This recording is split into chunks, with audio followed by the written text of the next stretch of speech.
నమస్కారం city news కి స్వాగతం. ముందుగా ముఖ్యాంశాలు.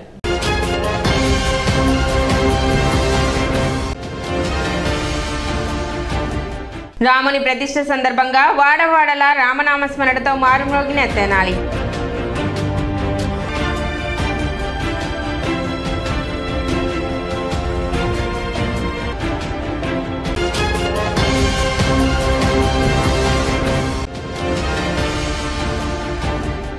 కొల్లిపర మండలంలో 11వ రోజు కొనసాగిన ఆలపాటి ప్రజా పాదయాత్ర.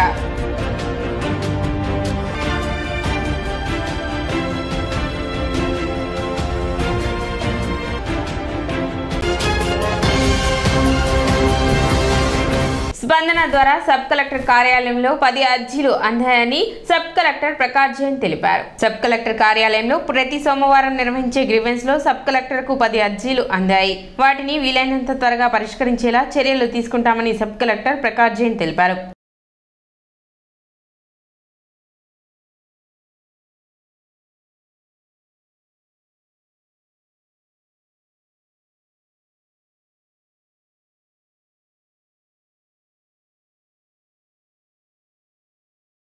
స్పందన ప్రోగ్రాంలో మన దగ్గర 10 కంప్లైంట్స్ వచ్చింది, 10 కంప్లైంట్స్ వచ్చింది. జనరల్గా ఇక్కడ ప్రాబ్లమ్స్ లేవు. Normally most of the work it is disposed in time in respective offices. కానీ కొన్ని complaints they keep coming, so we have taken a note of that. Mostly these are usual complaints which we will take action on immediately. అన్నీ ఇక్కడ department సంబంధించి complaints ఉన్నాయి, అక్కడ we have informed them and action will also be taken. ఒక జనరల్గా distribution, if you look at the distribution, revenue department సంబంధించి 2 complaints వచ్చింది, police department సంబంధించి 3 కంప్లైంట్స్ వచ్చింది, ఎలక్ట్రిక్ డిపార్ట్మెంట్ నుంచి 1 కంప్లైంట్ వచ్చింది, ఎక్సైజ్ డిపార్ట్మెంట్ తర్వాత MTMCలో 1 కంప్లైంట్ వచ్చింది. 2 complaints for about YSR Bhima and there was a general representation, అదే మాత్రమే. సో తెనాలి డివిజన్లో పని చాలా బాగా జరుగుతుంది. కంప్లైంట్స్ అయితే మేము యాక్షన్ తీసుకుంటాం.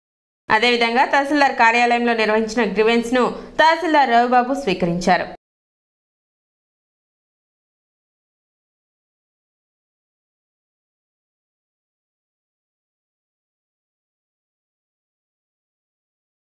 అంగన్వాడీలు విజయవాడలో ఆందోళనలకు హాజరవ్వకుండా పోలీసులు వారిని అరెస్ట్ చేసి స్టేషన్లకు తరలించారు. 1 టౌన్ పోలీస్ స్టేషన్ లో ఉన్న అంగన్వాడీలకు మద్దతుగా టీడీపీ మహిళలు వారికి సంఘీభావం తెలిపారు. అంగన్వాడీల న్యాయమైన కోరికలు తీర్చడంలో విఫలమైన ముఖ్యమంత్రి జగన్ వారిని అర్ధరాత్రి అరెస్ట్ చేయించి పోలీస్ స్టేషన్లకు తరలించడం దారుణమని అన్నారు. మహిళలకు న్యాయం చేయలేని ముఖ్యమంత్రిని త్వరలోనే గద్దె దించుతారని టీడీపీ మహిళలు ఆగ్రహం వ్యక్తం చేశారు. నిన్న మధ్యాహ్నం నుంచి అంగన్వాడీ వాళ్ళు ఏ దీక్ష చేసినా, ఏ శిబిరాలకు వెళ్ళినా, ఏ కార్యక్రమానికి వెళ్ళినా కూడా అన్నిత్యం వెంటపడుతూ పోలీసులు 41 నోటీసులు ఇవ్వడానికి ప్రయత్నించడం అనేది చాలా బాధాకరం. అసలు ఏం చేశారండి అంగన్వాడీ వాళ్ళు? ఏం చేశారు? 40 రోజుల నుంచి రోడ్ల మీద కూర్చున్నారు. ఎవరన్నా దాని గురించి స్పందించారా? ఎవరన్నా దాని గురించి మాట్లాడారా? ఎందుకు మాట్లాడరు మీరు? అదే ఇంకెవరన్నా ఏదైనా ప్రోగ్రామ్ చేస్తే మాత్రం మొత్తం పొలం అనుకుంటూ వచ్చేస్తారు. ఇంకో 2 నెలల్లో జనాలందరూ మహిళలే వాళ్ళ ఓట్లతో నీకు సమాధానం చెప్పే టైం వస్తుంది. ఆ 2 నెలల కోసం మేము వేచి చూస్తున్నాము. నువ్వు కూడా వేచి చూస్తూ ఉండి ఆ జగన్మోహన్ రెడ్డి గారు ఓటుతో ప్రతి ఒక్కళ్ళు సమాధానం చెప్తారనమాట. అంగన్వాడీ వాళ్ళకి ఇక నుంచైనా వాళ్ళకి భద్రత కల్పించాలని చెప్పేసి తెలుగు మహిళల తరపున కోరుకుంటున్నాం. కార్యక్రమంలో పరచూరి రమ్య, రమాదేవి, కౌన్సిలర్ బోయపాటి అరుణ, దేవినేని రమాదేవి తదితరులు పాల్గొన్నారు. అంగన్వాడీ వాళ్ళు దాదాపు 40 రోజుల నుంచి, దాదాపు 30 రోజుల నుంచో ఏమో వాళ్ళు దీక్షలు చేస్తూ వాళ్ళ డిమాండ్స్ కావాలని చెప్పి వాళ్ళకి ఇవ్వాల్సిన రాయితీ వాళ్ళకి ఇవ్వాలని రోడ్ల మీద వాళ్ళ పిల్లల్ని అందరినీ వదిలిపెట్టేసి వచ్చి వాళ్ళు దీక్షలు చేస్తుంటే అన్ని చోట్ల ఇవాళ వాళ్ళు విజయవాడ ధర్నా చౌక్ వాళ్ళ నాయకులను వెళ్ళి కలిసి అక్కడ కూర్చుందామని చెప్పి తెల్లారగట్ట వెళ్దాము అని అనుకున్న టైంలో 4:30 ఆ టైంలో ఇళ్ళకెళ్ళేసి పనుకున్న వాళ్ళని మంచాల మీద నుంచి లేపి వాళ్ళని ఇట్లా స్టేషన్లకి తీసుకొచ్చి కూర్చోబెట్టడంలో ఈ సైకో ముఖ్యమంత్రికి ఎట్లా మరి అతనికే చెల్లింది ఇది. వాళ్ళ డిమాండ్స్ తీర్చండి, వాళ్ళకి కావాల్సిన రాయితీలు వాళ్ళకి ఇచ్చి మీరుగా బయటకు వచ్చి ఇస్తే బాగుండు, మళ్ళీ రోడ్ల మీదకి వచ్చి మేమందరం కూడా ఇలాంటి పరిస్థితికి తీసుకురాకుండా ఉంటే బాగుండు. అయోధ్యలో రామ మందిరం ప్రతిష్ట కార్యక్రమం సందర్భంగా తెనాలి పట్టణం రామనామ స్మరణతో మారుమోగింది. పట్టణంలోని పలు దేవాలయాలు, వీధులలో మందిరాలు ఏర్పాటు చేసి శ్రీరామునికి ప్రత్యేక పూజలు నిర్వహించారు. భారతీయులు ఎన్నో సంవత్సరాల కళ నెరవేరుతున్నందుకు సంతోషం వ్యక్తం చేశారు.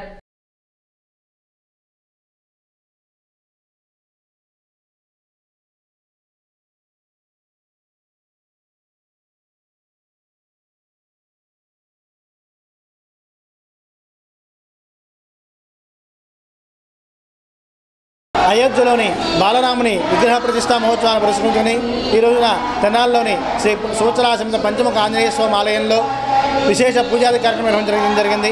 ఆలయ ప్రాంగణంలో వెంచేసినటువంటి శ్రీ హనుమ సీతారామచంద్ర స్వామి వారికి తులసి దళార్చన కార్యక్రమం, అలాగే భక్తుల చేత సామూహికంగా రామనామ పారాయణ కార్యక్రమం, అన్న సంతర్పణ కార్యక్రమం నిర్వహించడం జరిగింది. శ్రీ పంచముఖ ఆంజనేయ స్వామి సంకీర్తన సేవా సమితి ఆధ్వర్యంలో ఆలయ వ్యవస్థాపక కుటుంబ సభ్యులు ఎస్బీ శివ గారు, ఈవో అవతి శ్రీనివాసరెడ్డి గారు పర్యవేక్షణలో వంశపారంపర్య అర్చకులు శ్రీనివాసమూర్తి గారి యొక్క ఆధ్వర్యంలో ఈ యొక్క కార్యక్రమం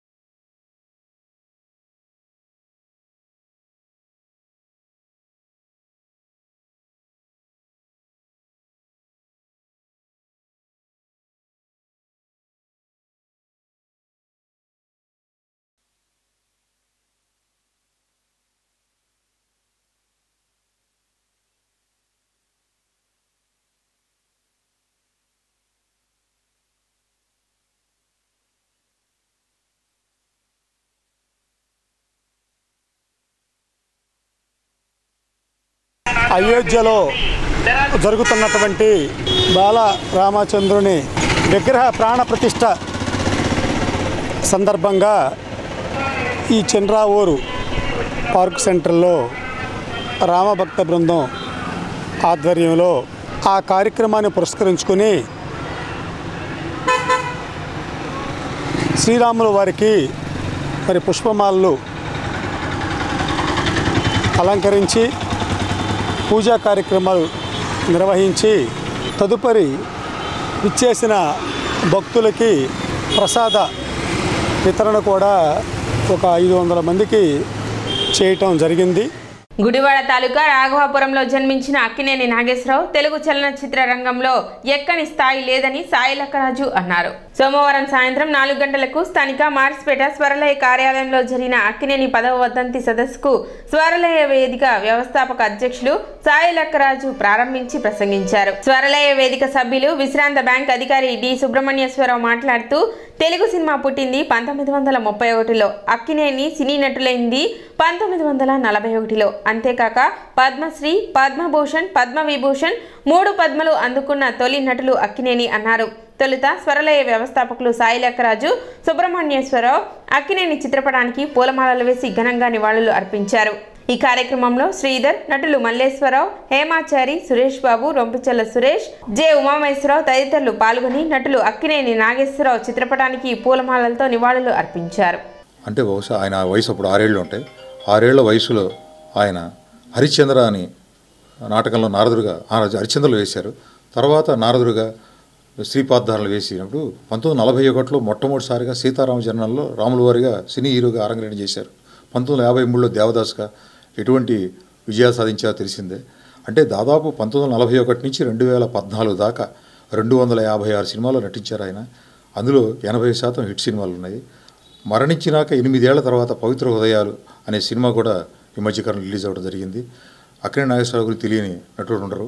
అటువంటి గొప్ప నటులు చనిపోయి 10 ఏళ్ళు అయింది. ఇది 10వ వర్ధంతి సభ.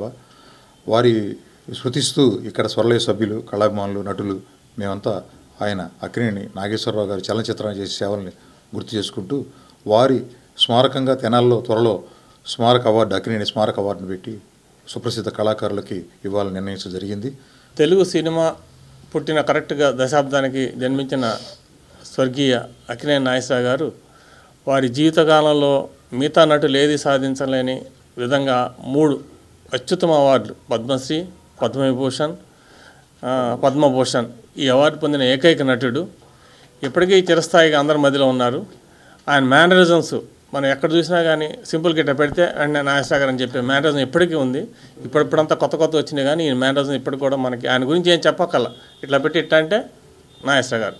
అంతా హృదయాల్లో నాటుకుపోయిన నాగేశ్వరరావు గారికి మా స్వర్లయ్య వేదిక తరపున ప్రతి సంవత్సరం వారి ఈ సెంటనరీ సెలబ్రేషన్స్లో తెనాలి ఆర్యవైశ్య సంఘం మరియు అనుబంధ సంఘాల ఆధ్వర్యంలో రాముని ప్రాణప్రతిష్ఠ సందర్భంగా పట్టణంలో శోభాయాత్ర వైభవంగా నిర్వహించారు. మార్కెట్ సెంటర్లోని దొంగరాముని గుడి నుండి గంగానమ్మపేటలోని గాంధీ చౌక్ మీదుగా వాసవి దేవాలయం వరకు సంఘ సభ్యులు భక్తులు రాముని జెండాలతో భారీ శోభాయాత్ర నిర్వహించారు.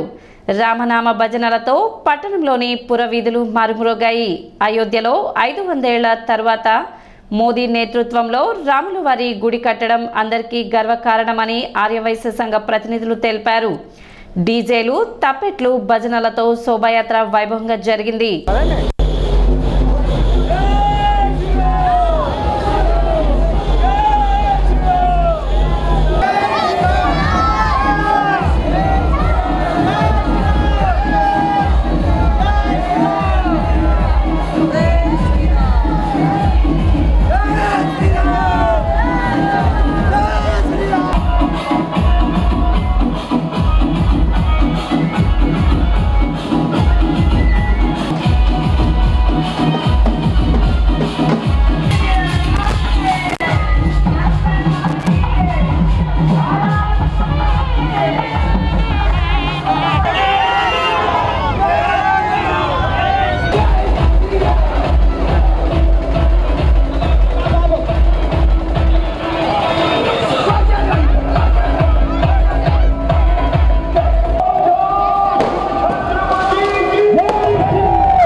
గుంటూరు జిల్లా ఆర్యవైశ్య సంఘం, తెనాలి పట్టణ ఆర్యవైశ్య సంఘం, మహిళా సంఘం, మన అన్ని సంఘాలు కలిపి ఈ రోజున మన అయోధ్యలో రాముని ప్రాణప్రతిష్ఠ సందర్భంగా ఈ యొక్క కార్యక్రమాన్ని ఏర్పాటు చేశాము. ఈ కార్యక్రమం అంతా కూడా మరి 500 సంవత్సరాల క్రితం నుంచి పరిష్కారం కానీ అయోధ్య రామ మందిర నిర్మాణాన్ని ఈ బీజేపీ గవర్నమెంట్ మరి దాన్ని పరిష్కారం చేసి సుమారు 1500 కోట్లతోటి మరి రామ మందిరం నిర్మించడం జరిగింది. ఈ రోజున మధ్యాహ్నం 12:25 ప్రాణప్రతిష్ఠ చేస్తున్నారు. ఆ సందర్భంగా ఈ రోజున రాముల వారి గుడి దగ్గర నుంచి కూడా శోభాయాత్ర బిగిన్ చేసుకుంటూ చాలామంది ఊరేగింపుగా బిగిన్ చేసుకోవడం మళ్ళీ రాముల వారి గుడికి చేర్చబడుతుంది. రామాలయం గుడి దగ్గర నుంచి శోభాయాత్ర ప్రారంభమైంది. గాంధీ చౌక్ మీదుగా రామాలయం నుంచి వేలాది భక్తులు పాల్గొన్నారు. ఇంకా పాల్గొవాల్సిందని కోరుతున్నాం. ఇట్లా తెనాలిపట్నం ఆర్యవైశ్య సంఘం మరియు దాని అనుబంధ సంస్థల ఆధ్వర్యంలో ఈరోజు శ్రీరామ మందిర నిర్మాణం జరిగి ప్రతిష్ఠ జరుగుతున్న సందర్భంగా తెనాలిపట్నంలో శోభాయాత్రగా చేస్తున్నాం. ఈ కార్యక్రమానికి విచ్చేసిన భక్తులందరికీ ఆ శ్రీరామచంద్ర ప్రభువుని ఆశీస్సులు ఉండాలని మనసారా కోరుకుంటూ తెనాలిపట్నం ఆర్యవైశ్య సంఘం మరియు దాని అనుబంధ సంస్థలు శ్రీరామ భక్త 11వ రోజు మాజీ మంత్రి ఆలపాటి ప్రజా పాదయాత్ర కొల్లిపర మండలం దావులూరు గ్రామం నుండి ప్రారంభించారు. ప్రజలకు జగన్ ప్రభుత్వ వైఫల్యాలను తెలియజేస్తూ చేస్తున్న పాదయాత్ర 11వ రోజుకు చేరుకుంది. దావులూరు నుండి ఉదయం 9:30 ప్రారంభించిన యాత్ర తూములూరు, యాదవపాలెం, క్రిస్టియన్ పాలెం, చింతలపాలెం నుండి పాత బొమ్మవానిపాలెం, కొత్తూరు లంక చేరుకుంది. దారి పొడవునా ఆలపాటికి మహిళలు హారతులతో ఘనస్వాగతం పలికారు. ఈ సందర్భంగా ఆలపాటి మాట్లాడుతూ గత ప్రభుత్వంలో మేము చేసిన అభివృద్ధి తప్ప ఈ గ్రామంలో జగన్ ప్రభుత్వం చేసిందేమీ లేదన్నారు. ఇల్లు ఉచితంగా కట్టిస్తామని హామీ ఇచ్చి ఇంతవరకు దానిని పూర్తి చేయలేకపోయారని ఆరోపించారు. రోడ్ల నిర్వహణలో దారుణంగా విఫలమైన ప్రభుత్వం జగన్ ప్రభుత్వాన్ని ఆలపాటి దుయ్యబట్టారు.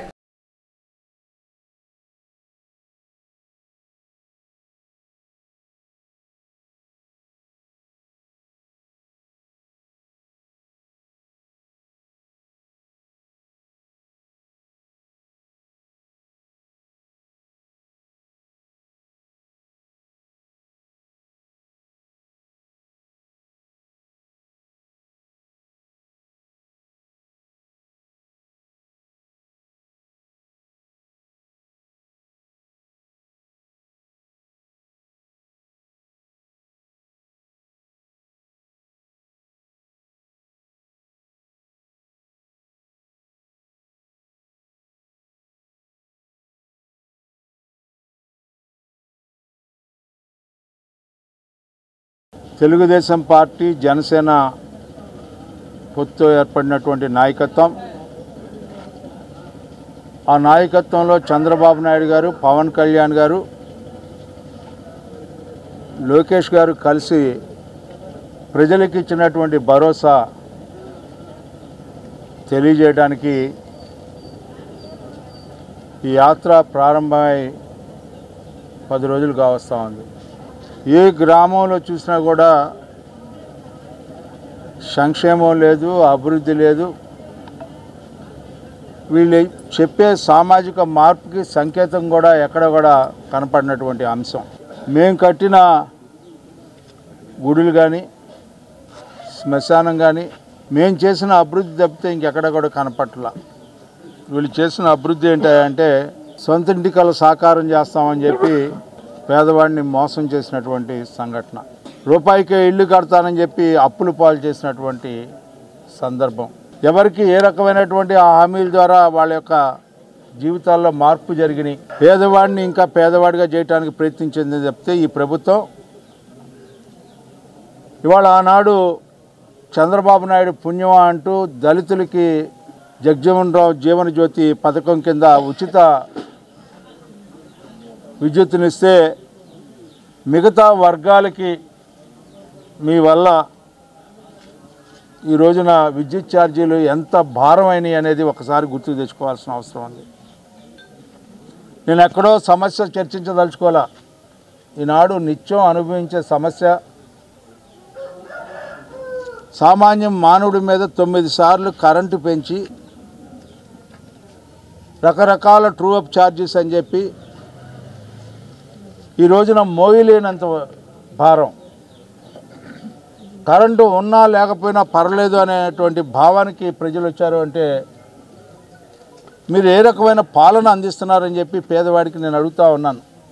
కొన్ని గ్రామీణ ప్రాంతంలో రైతులకి ఏమన్నా, రైతు కూలీలకి ఏమన్నా వెసులుబాటు కలిగిస్తున్నారా అంటే ఇవాళ రెండో పంట ఏ పంట అయినా వేసుకొనేయండి, అది మొక్కజొన్న, జొన్న, లేకపోతే పెసర, మినుమ, లేకపోతే కంద, లేకపోతే ఏదైనా సరే నీటి వస్తు ఉన్న ప్రాంతంలో కూడా నీరు కరువైపోతూ ఉంటుంటే రైతు ఏ రకంగా పంట పండించుకుంటాడని చెప్పి నేను అడుగుతా ఉన్నా. కనీసం అంతర్గత రోడ్లు కడితే మేము గతంలో రోడ్లు వేస్తే దాదాపు 25,000 కిలోమీటర్ల రోడ్లు వేసినటువంటి ఘనత చంద్రబాబు నాయుడు గారిది. మరి ముఖ్యంగా పల్లెల్లో వెనకబడ్డ ప్రాంతాల్లో కానీ పల్లెల్లో కానీ దాదాపు 10,000 కిలోమీటర్లు వేసినటువంటి ఘనత చంద్రబాబు నాయుడు గారు. దానికి డ్రైన్లు కూడా కట్టలేనటువంటి. తెనాలి కృష్ణ బలిజ సంఘం ఆధ్వర్యంలో శ్రీరామ విగ్రహ ప్రతిష్ఠ కార్యక్రమం సందర్భంగా శ్రీరామ వేడుకలు ఘనంగా నిర్వహించారు. శ్రీరాముడు రాకతో భారతదేశం, ఆంధ్రప్రదేశ్, తెలంగాణ అభివృద్ధి పదంలో పయనించాలని సంఘీయులు వేడుకున్నారు. తెనాలి కృష్ణ బలిజ సంఘం కమ్యూనిటీ హాల్ వద్ద ఘనంగా నిర్వహించారు. తెనాలి నియోజకవర్గం కృష్ణ బలిజ సంఘం అధ్యక్షులు కావేటి వేణుగోపాలరావు, కృష్ణ బలిజ సంఘం గౌరవ అధ్యక్షులు కోలా వాసు, నాయకులు అన్నం మురళి, పట్టెం హరి, బత్తుల నరసింహారావు, ఎర్రంశెట్టి వేణు, సతీష్, రవి, కె సాంబశివరావు, అప్పలరాజు, శేఖర్ పాల్గొన్నారు. ప్రపంచం మొత్తం ఎంతో ఆసక్తిగా ఎదురుచూస్తున్న భారతదేశం గర్వించదగ్గ శ్రీరామ ఆలయం అయోధ్యలో నిర్మించడానికి తలపూనిన నరేంద్ర మోదీ గారికి ప్రత్యేకంగా మా తెనాలి కృష్ణ బలిజ సంఘం తరపున ధన్యవాదాలు తెలియజేస్తున్నాం. అలాగే గత 45 సంవత్సరాలుగా తెనాలిలో శ్రీరామనవమి వేడుకలు అంటే ఎంతో మా పెద్దలు మాకు అనివార్యంగా ఇక్కడ నిర్వహించడానికి తమ వంతు బాధ్యతలు అప్పగించారు.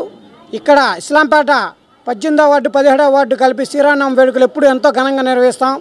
అలాగే ఎప్పుడు నిర్వహించే ఈ కార్యక్రమాన్ని ఎంతో ఘనంగా ఈరోజు కూడా స్వామివారి విగ్రహ ప్రాణ ప్రతిష్ఠ జరుగుతుంది. కాబట్టి మేము సైతం అంటూ ముందుకు వచ్చిన మా కృష్ణ బలిజ సంఘ కమిటీ సభ్యులకి, పెద్దలకి, యువతకి, అలాగే ఈ కార్యక్రమాన్ని పాల్గొనడానికి ఇచ్చేసిన మహిళలకి అందరికీ ప్రత్యేకంగా ధన్యవాదాలు.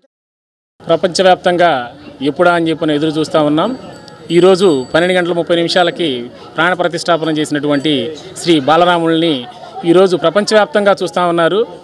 ఏ విధంగా అయితే శ్రీరాముడే దైవంగా ప్రపంచవ్యాప్తంగానే కాదు ప్రతి ఒక్కరూ కూడా ఇంట్లో ఎవరైనా ఉంటే రాముడు ఏకపత్ని వ్రతుడు, ఆయనే దైవంగా కొలవాలని చెప్పని ఇంట్లో ఉన్నటువంటి పెద్దలు కూడా చెప్తూ ఉంటారు. అదేవిధంగా ప్రతి సంవత్సరం 45 సంవత్సరాల నుంచి కూడా ఇక్కడ 17-18 వార్డుల్లో కుల మతాలకు అతీతంగా ఇక్కడ కృష్ణ బలిజ సంఘీయులు ఇక్కడ కార్యక్రమం ఏర్పాటు చేస్తూ ఉంటారు. అదేవిధంగా ఈ కార్యక్రమంలో కృష్ణ బలిజ సంఘీయులే కాకుండా 2 కమిటీల వారు కూడా, గణేష్ కమిటీ వారు, కృష్ణ బలిజ సంఘంలో శ్రీరామ కమిటీ వారు కూడా. తెనాలి పట్టణం అభివృద్ధిలో ప్రజలు భాగస్వాములు కావాలని మున్సిపల్ చైర్పర్సన్ తాడిపోయిన రాధిక తెలిపారు. వార్డు పర్యటనలో భాగంగా 35, 36, 37 వార్డుల్లో ఆమె పర్యటించారు. డ్రైన్లు, కల్వర్టులను ఆమె పరిశీలించారు.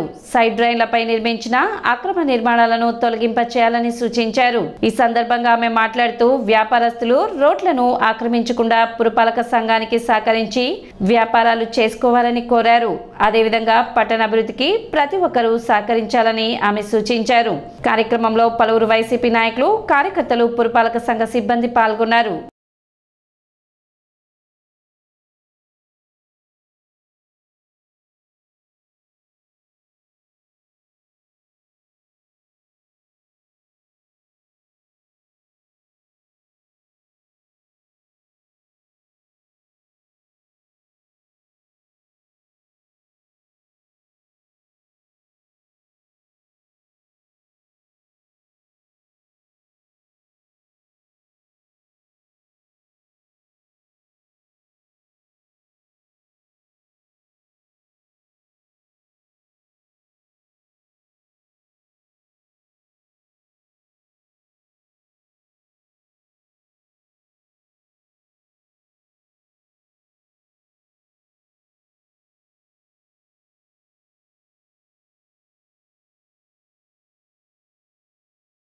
ముప్పై 37 వార్డుల్లో పర్యటిస్తున్నాం. అలానే ప్రజలందరూ ఎంతో సంతోషంగా ఈ సిల్ట్ ప్రోగ్రాం ఏర్పాటు చేశారని చెప్పడం జరిగింది. కానీ మేము ఎమ్మెల్యే గారి ఆదేశాల మేరకు ప్రజలకి ఎలాంటి ఇబ్బంది కలగకుండా ఉండాలని, ఈ వర్షాకాలంలో కూడా వాటర్ మోకాళ్ళ లోతు నిలబడతాయని ప్రజలు చెప్పడం జరిగింది. దానిలో భాగంగా ఈరోజు ఈ సిల్ట్ అనేది తీపిస్తుంది జరిగింది.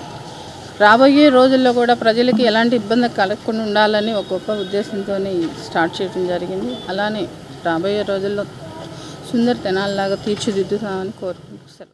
35, 36, 37 వార్డులు ఈ షిల్ట్ కార్యక్రమం వారం రోజుల నుంచి మొదలుపెట్టారు.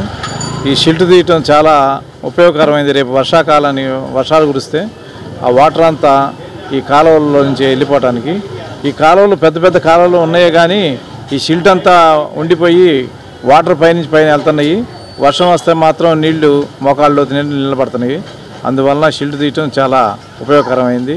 35, 36, 37 ప్రజలు మాత్రం చాలా ఇది కార్యక్రమం చాలా మంచిది. చైర్పర్సన్ గారు మొదలుపెట్టారు. ఇది క్రైస్ట్ టెంపుల్ ఆధ్వర్యంలో జనవరి 30, 31, ఫిబ్రవరి 1, 2 తేదీల్లో తెనాలిలో గొప్ప సువార్త స్వస్థత మహాసభలను నిర్వహించనున్నట్లు రెవరెండ్ సునీల్ బ్రదర్ కూచిపూడి ప్రేమ్సాగర్లు తెలిపారు. మార్స్పేట 2 గేట్ల మధ్యలోని సెయింట్ పాల్స్ ఇంగ్లీష్ మీడియం స్కూల్లో సోమవారం మహాసభలకు సంబంధించిన వాల్ పోస్టర్లను ఆవిష్కరించారు. ఈ సందర్భంగా వారు మాట్లాడుతూ ప్రపంచంలోని అనేక దేశాల్లో విజయవాడ ప్రాంతంలో దైవ సేవలో బహుబలంగా వాడబడుతున్న క్రైస్ట్ టెంపుల్ వ్యవస్థాపకులు doctor Paul Emmanuel sister Nissi Paul సువార్త సభలో వాక్య పరిచర్య చేస్తారని చెప్పారు. తెనాలి చెంచిపేటలోని ఆర్పిఎం క్లబ్లో ప్రతిరోజు సాయంత్రం 6 గంటలకు సభలు ప్రారంభమవుతాయని వివరించారు. ప్రముఖ సంగీత గాయకులతో ప్రతిరోజు సభల్లో ప్రత్యేక స్తుతి ఆరాధన ఉంటుందని పేర్కొన్నారు. తెనాలి పరిసర గ్రామాల్లోని క్రైస్తవులందరూ సభలో పాల్గొని దైవాశీర్వాదం పొందాలని కోరారు. సమావేశంలో సౌపాటి కిరణ్, చావలి అకుల్నాథ్, చావలి తేజోనాథ్, బొంత ప్రేమ్, పినపాటి కొండలరాజు, కటవరపు వినోద్, తోట శ్రీనివాసరావు, నేమూరు రవి, ఆలపాటి సుధీర్, పినపాటి సునీల్ పాల్ తదితరులు పాల్గొన్నారు. క్రైస్ట్ టెంపుల్ ఆధ్వర్యంలో ఈ నెల 30, 31, ఫిబ్రవరి 1, 2 తారీఖుల్లో స్వార్థ స్వస్థత మహాసభలు ఏర్పాటు చేయడం అయింది. దీనికి ముఖ్య అతిథులుగా రెవరెండ్ పాల్ ఇమ్మానుయేల్ గారు మరి నిస్సీ పాల్ గారు పాల్గొంటున్నారు. ఈ యొక్క కూడికలను మీరు క్రైస్తవ సహోదరులు అందరూ పాల్గొని ఈ యొక్క కూడికలను జయప్రదం చేయండి, ఆత్మీయ మేలులు పొందండి. ఈ కూడికలు జరుగు స్థలము చెంచుపేటలోని ఆర్పిఎం క్లబ్ నందు. తేదీలు మరొకసారి చెప్తున్నాను. జనవరి 30, 31, 1, 2 ఈ యొక్క కూడికల్లో పాల్గొని ప్రతి ఒక్కరూ ఆత్మీయ దీవెనలు పొందవలసిందిగా కోరు. క్రైస్ట్ టెంపుల్ విజయవాడ వారి ఆధ్వర్యంలో సువార్త స్వస్థత మహాసభలు జనవరి 30, 31, 1, 2 తేదీ ఫిబ్రవరి 1, 2 తేదీల్లో ఆర్పిఎం క్లబ్ చెంచిపేట నందు ఏర్పాటు చేయడం జరిగింది. ఈ యొక్క క్రైస్ట్ టెంపుల్ ఆధ్వర్యం జరిగే కూడికలకు రెవరెండ్ డాక్టర్ పాల్ ఇమ్మానుయేల్ గారు, శ్రీమతి నిస్సీ పాల్ గారు అంతర్జాతీయ దైవజనులు మరి తెనాలి పట్టణానికి రావటం ఆశీర్వాదకరం కనుక తెనాలి పట్టణ పరిసర ప్రాంత ప్రజలు అన్ని సంఘాల వారు కూడా పాల్గొనండి. స్వస్థత వరం. వాసవి యూత్ ఆధ్వర్యంలో వాసవిమాత దేవాలయంలో భారీ బెలూన్ను ఆవిష్కరించారు. అయోధ్యలో రాముని ప్రాణప్రతిష్ఠ సందర్భంగా భారీ హెలియం బెలూన్ రాముని చిత్రాలతో ఎగరవేశారు. ప్రజలందరికీ శుభాకాంక్షలు తెలిపారు.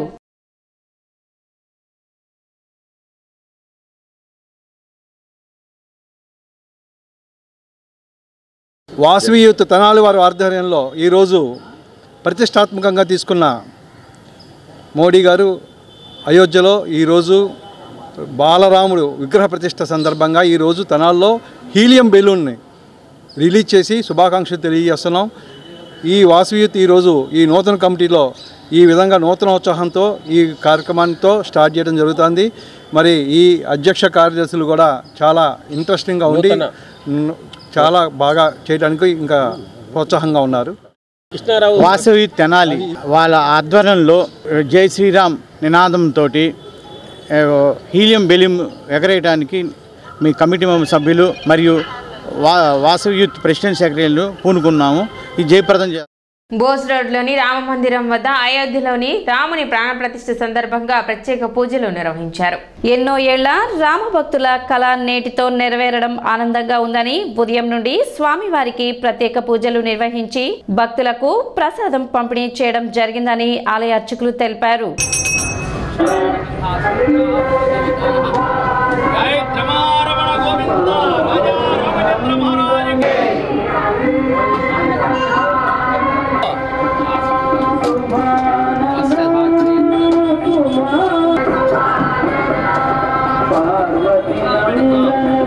ఈ తెనాల్లో వెంచేసి ఉన్న సీతారామ మందిరంలో వెంచేసి ఉన్న సీతా లక్ష్మణ పరివార సమేత కోదండరామస్వామి వారి దేవాలయం యందు అయోధ్యలో జరుగుతున్న రామవారి యొక్క విగ్రహ ప్రతిష్టాపన మహోత్సవం సందర్భంగా ఈ దేవాలయంలో నిన్న స్వామివారికి విశేషంగా అభిషేకం చేశాము. ఈరోజు తెల్లవారుజాము నుంచి దేవాలయం అంతా చక్కగా అలంకరించుకొని భక్తుల సహాయ సహకారాలతో అందరికీ ప్రసాదం పంచిపెడుతూ అదేవిధంగా స్వామివారి నామస్మరణ అందరి చేత చేయిస్తూ స్వామివారి యొక్క చిత్రపటాన్ని అందరికీ ఇస్తూ అదేవిధంగా కరెక్ట్గా 12:30 ఏదైతే అభిజిత్ లగ్నంలో స్వామివారి ప్రతిష్టాపన జరుగుతుందో ఆ సమయంలో స్వామివారికి ఇక్కడ కిరీటధారణ మహోత్సవం జరుగుతుంది.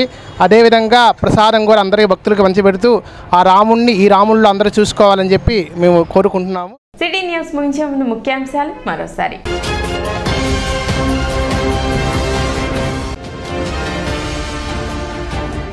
రాముని ప్రతిష్ఠ సందర్భంగా వాడవాడల రామనామస్మరణతో మారుమ్రోగిన తెనాలి.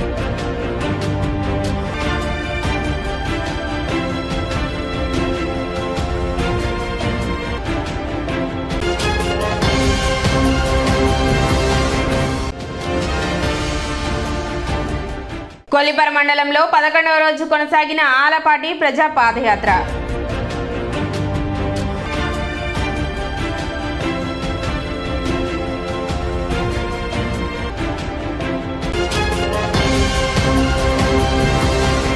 సిటీ న్యూస్ ఇంతటితో సమాప్తం. నమస్కారం.